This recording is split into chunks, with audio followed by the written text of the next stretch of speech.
आज हम प्रश्नावली 14.1 को हल करेंगे, जिसमें पहला सवाल है दिए गए पदों में सार्व गुणनखंड ज्ञात कीजिए।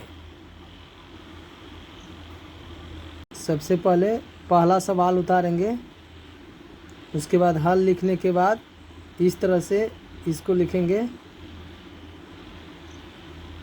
9y बराबर, अब इसको गुणनखंड के रूप में तोड़ेंगे 3 गुना 3 गुना y, और 27 को भी उसी तरह तोड़ेंगे 3 गुना 3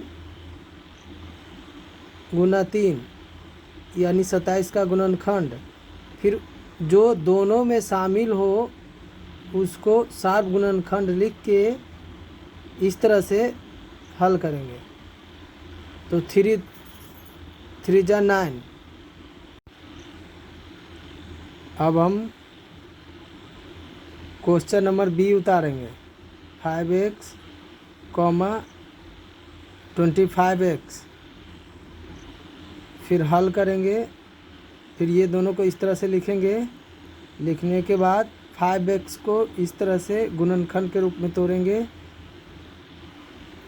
फिर 25x को 5 इंटू 5 इंटू x के रूप में तोड़ेंगे। उसके बाद फिर दोनों में जो शामिल रहेगा, जैसे एक क्वेश्चन में हल किया था उसी तरह से जो दोनों में शामिल है उसको सार्व गुणनखंड में उतारेंगे।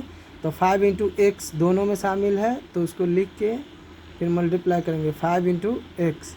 ये हो गया इसका बी का आंसर।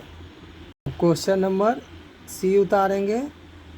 क्वेश्चन नंबर सी उतारने के बाद हल लिखेंगे। फिर इस तरह से लिखेंगे। उसके बाद 7ab को 7 इंटू ए इंटू बी के गुणनखंड के रूप में तोड़ेंगे। फिर 14 को 2 into 7 into A into B के गुणनखंड के रूप में तोड़ेंगे इसको।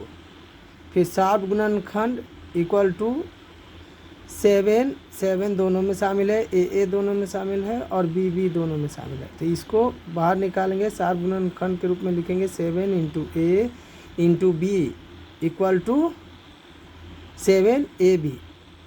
ये हो गया सी का आंसर। क्वेश्चन नंबर डी को बनाएंगे। अब इस तरह से लिखने के बाद फिर उसको गुणनखंड के रूप में ऐसे तोड़ेंगे। फिर इसको तोड़ेंगे और फिर जो दोनों में शामिल हो उसको सार्व गुणनखंड में क्या करेंगे, लिख देंगे इस तरह से, और फिर मल्टीप्लाई करके हो जाएगा x स्क्वायर आई वाई स्क्वायर। ये हो गया आंसर डी का। क्वेश्चन नंबर ई को उतारेंगे। फिर इस तरह से लिखेंगे। लिखने के बाद फिर 17 और 17 दोनों में है गुणनखंड, पहले दोनों का अलग अलग किए, उसके बाद 17 और 17 दोनों में शामिल है। तो सार्व गुणनखंड में इसका आंसर क्या आएगा, 17 आएगा। फिर उसी प्रकार क्वेश्चन नंबर एफ को लिखकर फिर उसको गुणनखंड करेंगे, पहला का फिर दूसरा का। 100z है, इसका गुणनखंड के रूप में तोड़ेंगे। तो इसमें सिर्फ z दोनों में शामिल है तो इसलिए सार्व गुणनखंड इसका हो जाएगा z। अब क्वेश्चन नंबर जी उतारेंगे। फिर क्वेश्चन नंबर जी का ए पहला है ए स्क्वायर बी सी बराबर, अब इसको गुणनखंड करेंगे ए इंटू बी इंटू सी के फॉर्म। फिर इसको इसी तरह नीचे वाला को भी तोड़ेंगे, फिर इसको भी तोड़ेंगे। उसके बाद सार्व गुणनखंड जो तीनों में शामिल हो उसी को लिखेंगे, जो तीनों में शामिल हो। तो ए तीनों में शामिल है, बी और सी, तो इसका हो जाएगा ए बी और सी सार्व गुणनखंड। अब question number H, question number H उतारेंगे। फिर 2x का गुणनखंड रूप ऐसे तोड़ेंगे। उसके बाद 3y को गुणनखंड के रूप में लिखेंगे। फिर 5z को लिखेंगे। इसमें 1 इसलिए दिए हैं क्योंकि कोई एक दूसरे में शामिल नहीं है, तो 1 1 1 तीनों में शामिल है, तो इसका शार्प गुणनखंड होगा 1। और आई नंबर क्वेश्चन थोड़ा सा लंबा है पर हार्ड नहीं है।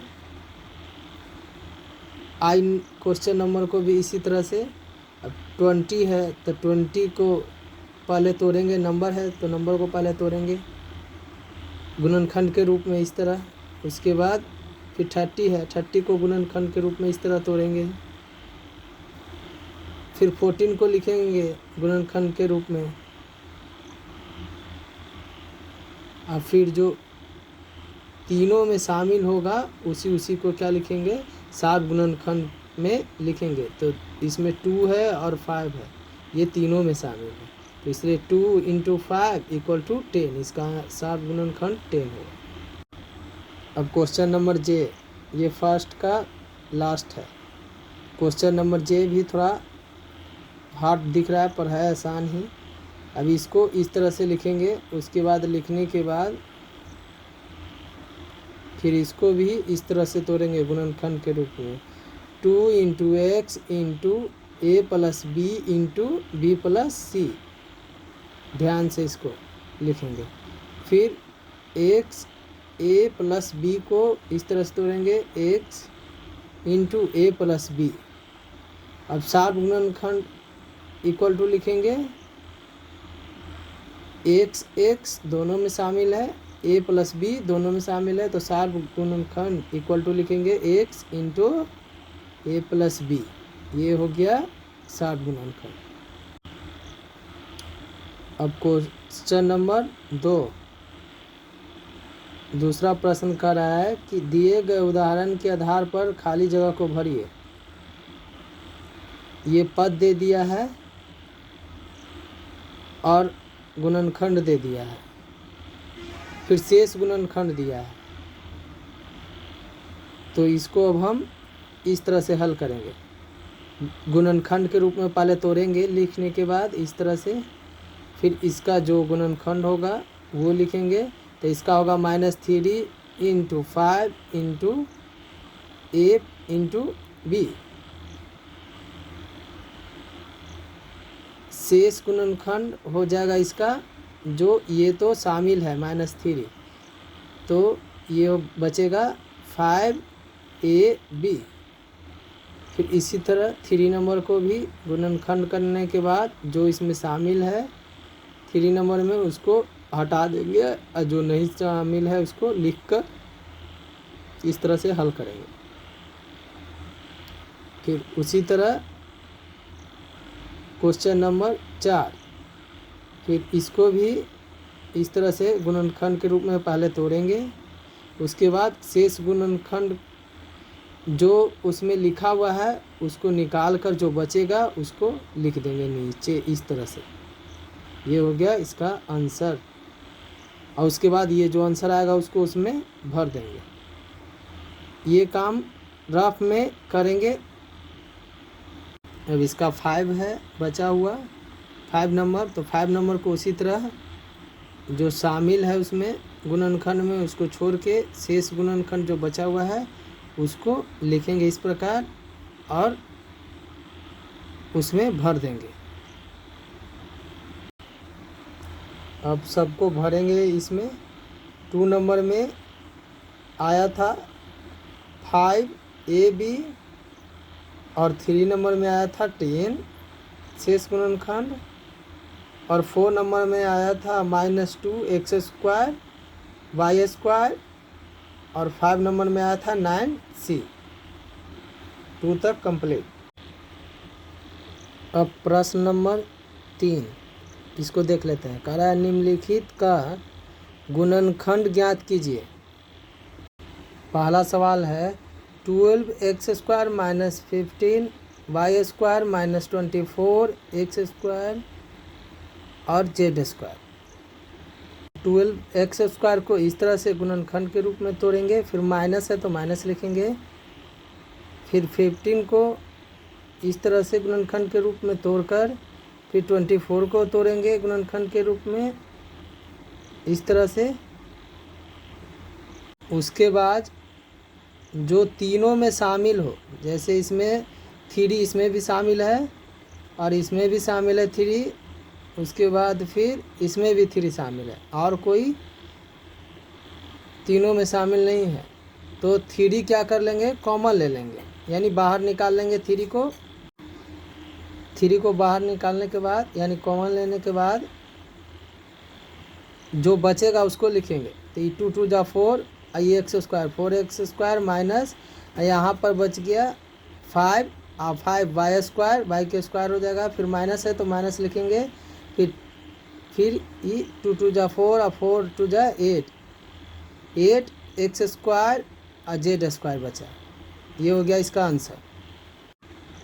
अब क्वेश्चन नंबर बी को उसी तरह से लिखेंगे। -6a² को तोड़ेंगे, उसके बाद 36a है, इसको लिखेंगे इस तरह से गुणनखंड के रूप में। फिर 24 है, 24ab है, तो इसको भी गुणनखंड के रूप में लिखेंगे। और फिर देखेंगे कि जो तीनों में शामिल हो, तो जो तीनों में शामिल है उसको गोल घेरा लगा दिए हम कि लिखने में आसानी हो। तो 3 2 जा 6 a, तो -6a को कॉमन ले लिए, बचा यहाँ a माइनस, इसमें बचा 6, इसमें बचा +4ab। ये हो गया हमारा आंसर। फिर सी नंबर क्वेश्चन को उतारेंगे। उसके बाद फिर इसमें सबसे पहले क्या करेंगे ना, a दोनों में है तो a कॉमन ले लेंगे और जो बचेगा उसको लिख देंगे। तो यहाँ पर बचेगा 3a + b बचेगा। फिर इसमें से प्लस है तो प्लस, इसमें से 3 कॉमन लेंगे तो 3 निकल जाएगा, तो यहाँ बचेगा 3a + b। उसके बाद फिर ये दोनों में है तो इसको कॉमन लिए और ये a + 3, ये हो गया इसका आंसर। अब क्वेश्चन नंबर डी, तो इसमें b और b दोनों में शामिल है, तो b और इसमें क्या 2 कॉमन ले सकते हैं, तो 2b कॉमन ले लेंगे इसमें से, तो बचेगा यहाँ 3a - 2 बचेगा।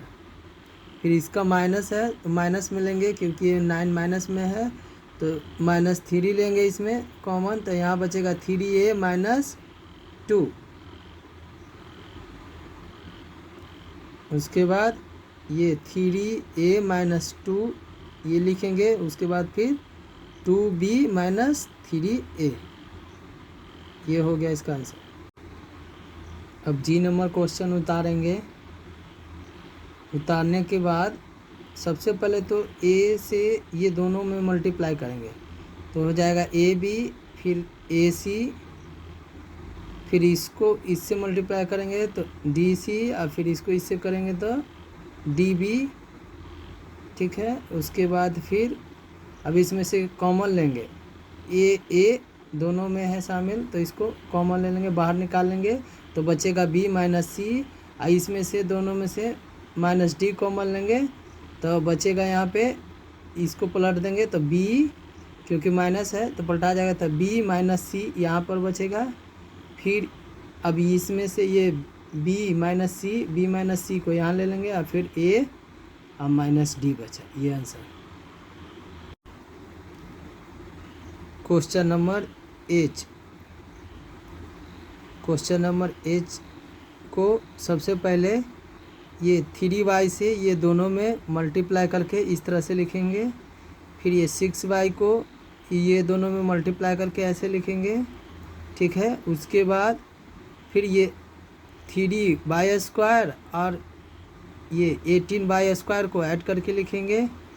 फिर ये 9y और 54y इसको ऐड करके लिखेंगे।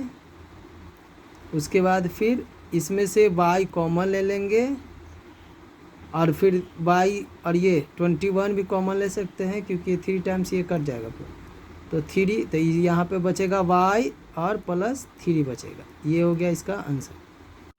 क्वेश्चन नंबर आई,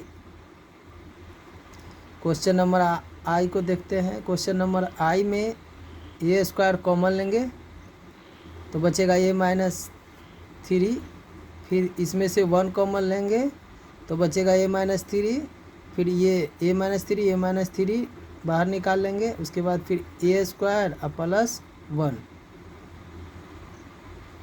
तो ये प्लस होगा।